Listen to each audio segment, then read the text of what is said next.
Do you wish you had a roadmap now that you have a diagnosis of autism or ADHD? I am here today to give you 4 things I wish somebody had told me when we were new to this diagnosis. Be sure to stick around for all 4 because then I'm going to end up giving you a list of resources that you can research. So uh, let's get started. Welcome to the Autism Diagnosis to Confident Mom podcast with Kira from Kira Brown Coaching. I'm a mom of neurospicy kids and a life coach. I'm here to share real tips and support to help you feel confident as a parent. Do you have a diagnosis and now you wish you had a roadmap on what to do next? I'm here to give you 4 things that I wish people had told me when we were new to this diagnosis. The first thing I want to talk about is it doesn't matter what other people think. We get to decide what we think, what we believe, how we want to react to things. I would get comments like, he doesn't seem very autistic. Aren't we all a little autistic? I've just decided over time that, you know what? That's kind of like saying, don't we all have a little bit of cancer? Or aren't we all a little diabetic? It's not really the way it works. And so I just believe that they are a little confused. Makes me wonder what they um, see in this world to make them think that everybody has a little bit of autism or a little bit of ADHD. Or how about he doesn't qualify for accommodations? That used to make me feel like I was a horrible parent, that I was making it up, that he wasn't really autistic, that he, I just couldn't parent right because other people can make them be just fine.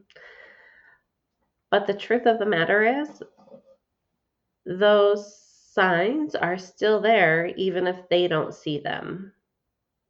If they don't notice him chewing on his shirt, if they don't notice him covering his ears, if they don't notice that he has to have things his way, that's on them, not on me as a parent. um, or how about this one? You shouldn't have gotten him diagnosed. Now he can't have certain careers. I've just decided he's going to have the perfect career for him. And if he can't have a certain career because he's been diagnosed with autism, then that's okay because it's not a safe environment for him, both emotionally, mentally, and physically. So you get to decide what you want to believe. You get to decide if you agree with the diagnosis or not. And it is okay to waver back and forth. That's normal. But you ultimately get to decide what you want to think and if you want to let other people's opinions rock your world. It took me quite a few years to learn this lesson and how to deal with it. And every once in a while, it still gets to me. But for the most part, I have just decided my son is autistic. He is doing the best he can with or without accommodations. And I am here to advocate for him. So, um, number 2, tell them about their diagnosis. This was a lot of debate when we first got a diagnosis. I told him, but a lot of people didn't think that that was a good idea because they would become that label. It was just a label and it wasn't necessary and all of the things. And but what we found was he already knows he's different than others. It's already there, whether he can communicate that or not. He already knows that he's different, that he doesn't fit in with his peers, that he is a little different. And so it was a relief to him to understand that it wasn't he's a bad person, but it's just the way his brain works. And everybody's brains work differently. And we talked about how sister's brain works differently with ADHD, mom's brain works differently with ADHD, his brain works differently with autism. Dad and his other sisters work different with neurotypical brains. Sisters works different with anxiety. Everybody has a different brain, and it's normal and it's okay.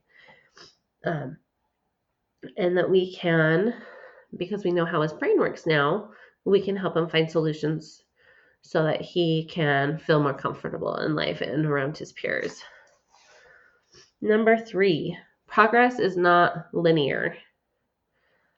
I thought that once we got better, quote unquote better, that things would stay better, but things go up and down.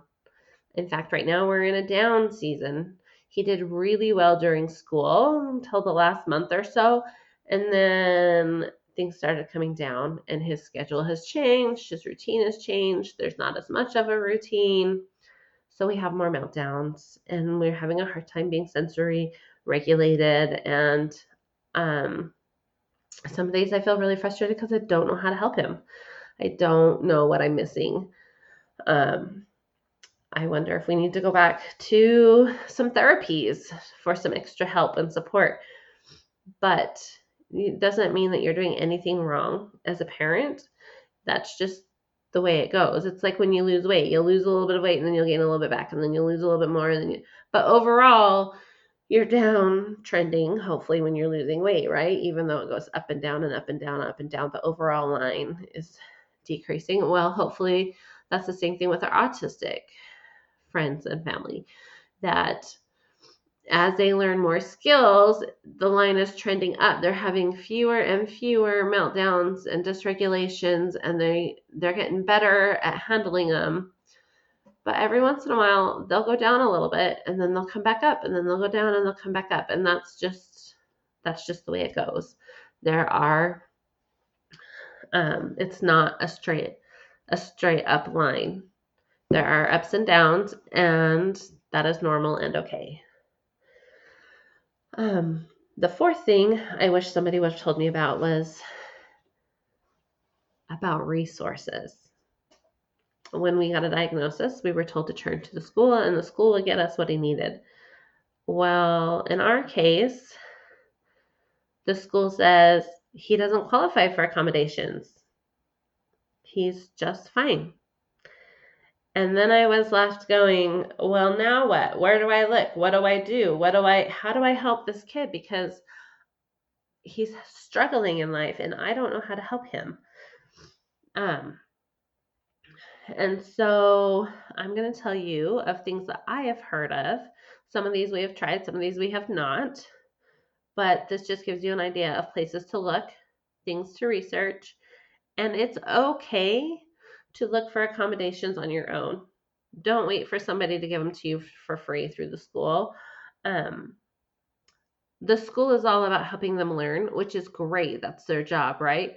But the school is not all about helping them regulate their sensory differences or learning how to handle their emotions. So don't be afraid to look for your own resources. And we live in the middle of nowhere, Wyoming. Like, we're an hour from Walmart, and then there's not really a lot of services in that town. And so we've even found online resources. Like, we did telehealth therapy. So there are a lot of different options. Don't think that you don't qualify because you don't live somewhere that's highly populated. So you can ask your public health office what resources they know of. You can go in and they can visit with you, and they let me know about a preschool specifically for kids with autism. They sent me a couple places. So they might know and they might not, but you can go ask. You can look into occupational therapy, sometimes known as an OT. You can get occupational therapy for sensory differences to help your child learn how to regulate themselves, how to realize their sensory needs, if they need more quiet time, if they need more stimulation. My son needs tactile stimulation, so we play in beans or we play with kinetic sand. We learned those skills through sensory difference related occupational therapy. Occupational therapists can also help you if they have deficits in their motor skills, fine or gross motor skills. They can help with those sorts of things. If they walk funny, if they can't hold a pencil right, just different skills that way, all sorts of different ones. And it might not be a bad idea to just go in and talk to them and have a little, I don't know if you call it an evaluation, but to see if they, what they can help you with, if they can. A speech therapist. Some children with autism have a hard time speaking, so you might need a speech therapist. We did a regular therapist. We went through several therapists before we found one that we liked. Make sure you find one that knows about autism and works well with them. And you can set up an appointment just to meet them and visit with them and decide if they're going to be a good fit or not. And you can fire any specialist if you do not feel like they're doing what you want them to do, if they are not helping you in the way that you need help. There's ABA, Applied Behavioral Analysis. They help kids learn behaviors. Maybe they need help learning communication or getting dressed or different skills. They can help with that. You can find online courses. I know there's lots of courses about sensory differences. There's all sorts of online courses you can take. I just would remember that somebody does not have to be certified to make an online course, so you might want to research it. You can find people to follow on Instagram or Facebook or TikTok that, like, I follow a couple of OTs. I follow a speech therapist that's neurodiverse affirming. That's all about having your child regulated before they even try to help them. And I've learned a lot just by picking up little nuggets here and there that they share on Instagram. You can follow podcasts. You can read books. So there are lots of resources out there. Once again, anybody can write a book. Anybody can write a podcast. So just take it with a grain of salt. If it works for you, great. If it doesn't, that's okay too. But there are resources out there, and don't feel like you can't just go sign your kid up for resources.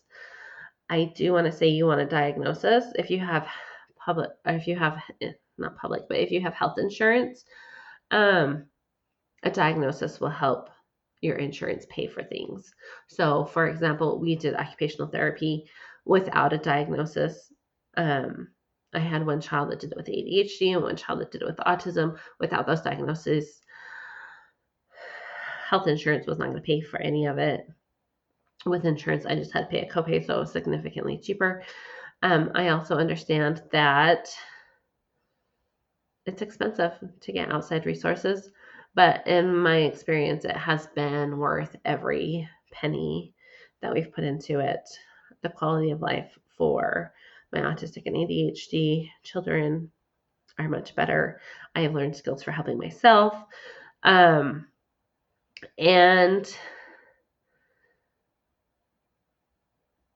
our quality of life as a family is so much better. So don't be afraid to invest in some good resources. Another thing too is I did therapy myself so that I could work through the guilt and the shame of not knowing that he was autistic sooner than he was, and feeling like a horrible mom and not having patience and all of the things. So don't be afraid to get yourself some resources too. When we did my son in therapy, that therapist would work with my son, and then he would work with me so that I knew how to help him, so that I knew what he was learning in therapy, so I could help reinforce those things at home. When my daughter did therapy, the therapist did not do that, and she did therapy before my son did, so I did not know that it was even an option for that. So that might be an option too when you're looking into therapies, is will they educate mom and dad along the way, or is it strictly they just want to see the child and it's confidential? So but you've got this, mom. You've got this. You can do it. Once again, here are the 4 things that I wish I had known. It doesn't matter what other people think or say. Tell them about their diagnosis. It will give them relief. Progress is not linear. It goes up and down. And number 4, there are lots of resources out there. Once again, the ones that I mentioned were the public health office, occupational therapy for both sensory issues and motor skills, a speech therapist, a regular therapist, ABA, online courses, podcasts, books, Instagram, TikTok, etc. So you've got this, mom. You can do it, and I have faith in you. Thanks so much for listening to Autism Diagnosis to Confident Mom. If this episode helped you feel a little more seen or supported, please take a moment to like, follow, or subscribe to the podcast. And if you know another parent who needs to hear this, share it with them too. We're all in this together. You're doing better than you think, Mama. You've got this.